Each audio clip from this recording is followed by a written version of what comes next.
बातमी आहेत तापमानाचा पारा घसरलेला आहे। धुळे शहरातील तापमान 6 अंशांपर्यंत खाली आलंय। थंडी वाढल्याने खोकला सर्दीच्या रुग्णांमध्ये सुद्धा वाढ झाली आहे। सकाळच्या सत्रात विद्यार्थ्यांच्या ज्या शाळा भरतात त्या दुपारच्या सत्रामध्ये भरवल्या जाव्या अशी मागणी आता पालक करू लागलेले आहे। तर धुळ्यामध्ये 6 अंश सेल्सिअस इतकं तापमान नोंदवलं गेलं आहे। त्यामुळे राज्यामध्ये ठिकठिकाणी तापमानाचा पारा घसरल्याचं पाहायला मिळते। आपण विचार करू शकतो 6 डिग्री सेल्सिअस इतकं तापमान सध्या धुळे शहरामध्ये आहे। त्यामुळे हाडं गोठवणारी ही थंडी धुळे शहरामध्ये पडल्याचं असंच म्हणावं लागेल। दरम्यान याच्यामुळे आता खोकला सर्दीच्या रुग्णांमध्ये वाढ झालेली आहे। तर विद्यार्थ्यांची जी शाळा सकाळच्या सत्रामध्ये भरते त्यांची शाळा दुपारच्या सत्रात भरवली जावी अशी मागणी पालक करतायत।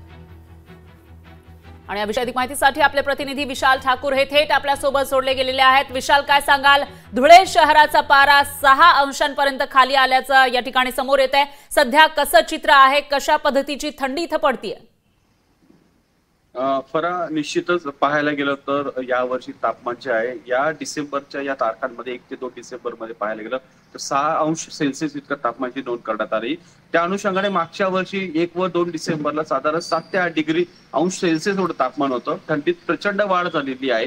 शेतीसाठी जरी उपयुक्त थंडी असली की वातावरण असलं तरी नागरिकांसाठी मात्र हा त्रास वाढलेला आहे। संसर्गजन्य काही आजार असतील, खोकला असेल, सर्दी असेल याचं प्रमाण वाढलंय। अगदी हॉस्पिटल्स असतील, छोटे दवाखाने असतील, या ठिकाणी नागरिकांच्या रांगा लागल्या। सगळ्यात महत्त्वाचं विद्यार्थ्यांच्या सकाळच्या ज्या काही शाळा आहे सत्रामधल्या, या सत्रातल्या शाळा सकाळची थंडी विद्यार्थ्यांना प्रचंड प्रमाणात जाणवते। हे शाळा दुपारच्या सत्रात भरल्या जाण्याची पालकांची मागणी केली जाते। आता प्रशासनाने देखील काळजी घेण्याचं आवाहन यावेळेस केलेलं आहे। परा निश्चितच धन्यवाद तुम्ही दिलेल्या या सविस्तर माहितीसाठी। या विषयीचे अपडेट आपण घेत राहूयात। लोकशाही मराठी ऐका, पहा, जागरूक रहा।